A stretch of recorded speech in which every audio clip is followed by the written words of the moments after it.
First 10 ಜನ ಬಿಡ್ತಾರೆ.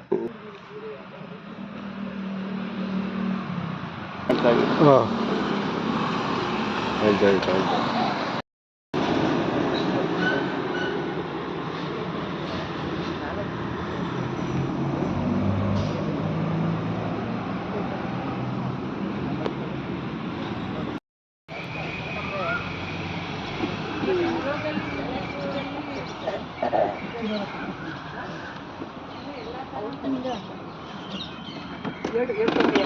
ಅದೇನೋ ಸರಿ ಅಂತ ನಂಗೆ ಅದೇ ಭಯ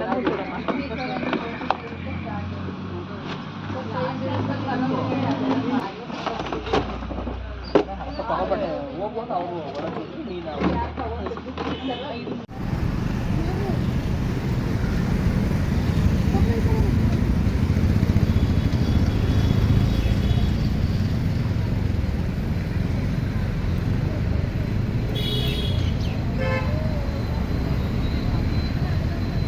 ಹಲೋ ಸ್ನೇಹಿತರೆ, ನಮಸ್ಕಾರ.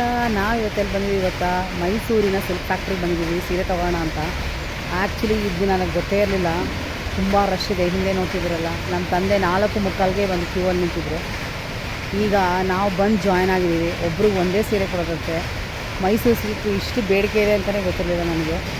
ಸೊ ಈಗ ನಾನು ಲಾಸ್ಟಲ್ಲಿ ನಿಂತಿದ್ದೀನಿ, ನೋಡೋಣ ಹೇಗಿದೆ ಅಂತ. ವೀಡಿಯೋ ಮಾಡಬಾರ್ದು ಅಂದರು ಏನೋ ಇದು ತೊಗೊಂಡು ಮಾಡ್ತಾಯಿದ್ದೀನಿ. ಬನ್ನಿ ಹೋಗಿ ನೋಡೋಣ. ಹಿಂದೆ ನೋಡಿ ಎಷ್ಟು ಕ್ಯೂವಲ್ಲಿದೆ. ಇವರೆಲ್ಲ ಬೆಳಗ್ಗೆ 4 ಗಂಟೆಗೆ ಬಂದು ನಿಂತಿದ್ದಾರೆ. ನಮ್ಮ ತಂದೆನ ಕಳಿಸಿ ನಾವು ಬಂದು ನಿಂತಿದ್ದೀವಿ. ಆ ಕಡೆಯಿಂದ ಬನ್ನಿ, ಆ ಕಡೆಯಿಂದ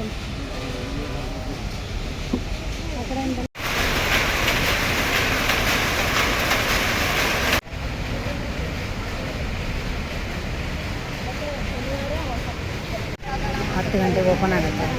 ಈಗ ಬಂದು 9:30. ನಾವು ಬಂದಾಗ 8:30. ಕಾಯ್ತಾ ಇದ್ದೀವಿ. ನಿಜವಾಗ್ಲೂ ತೊಗೋಬೇಕಾ ಅನಿಸುತ್ತೆ, ಇಷ್ಟು ವೆಯ್ಟ್ ಮಾಡಿ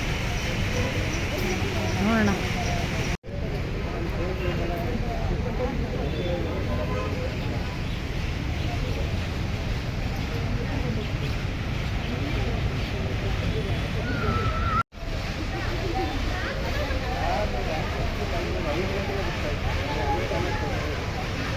ಒಂದು ಸೀರೆ ಸಿಕ್ತು ನಮಗೆ, ಬರೀ ಬ್ಲೂ ಕಲರೇ ಇತ್ತು. ಸೊ ರೆಡ್ ಕಲರ್ ಚೂಸ್ ಮಾಡಿದ್ದೀವಿ. ಇಲ್ಲಿ ನೋಡಿ,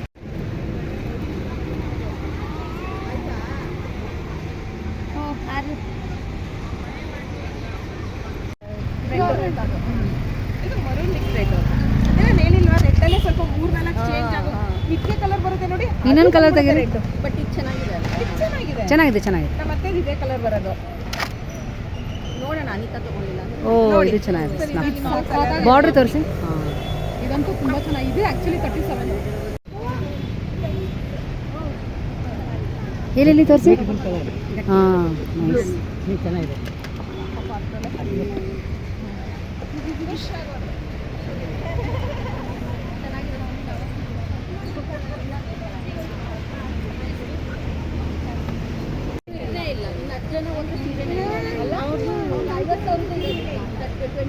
ಯಾವುದು ಇಲ್ಲ, 30, 20 ಇನ್ನೂ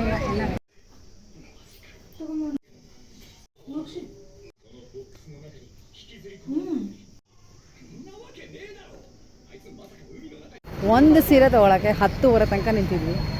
4:45 ಆ್ಯಕ್ಚುಲಿ ನಾನು ನಿಂತಿಲ್ಲ, ನಮ್ಮ ತಂದೆ ಬಂದಿದ್ದರು. 10:30ಗೆ ನಮ್ಗೆ ಸಿಕ್ಕಿದೆ. ಅದು ಎಲ್ಲ ಕಲರು ತುಂಬ ಜಾಸ್ತಿ ಬ್ಲೂನೇ ಇದ್ದಿದ್ದರಿಂದ ನಮ್ಮ ತಾಯಿಗೆ ರೆಡ್ ಇಷ್ಟ ಆಯ್ತಂತೆ. ಸೊ ಅವರು ರೆಡ್ ತೊಗೊಂಡ್ರು.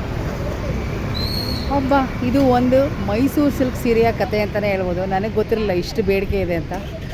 ತೊಗೊಂಡು ಬರ್ತಾಯಿದ್ದಾರೆ, ನೋಡ್ತಾ ಇದ್ದಾರೆ. ಎಲ್ರಿಗೂ ಕ್ಯೂರಿಯಾಸಿಟಿ ಹೇಗಿದೆ ಅಂತ. ಥ್ಯಾಂಕ್ ಯು, ಧನ್ಯವಾದ. ಶುಭ ಮುಂಜಾನೆ.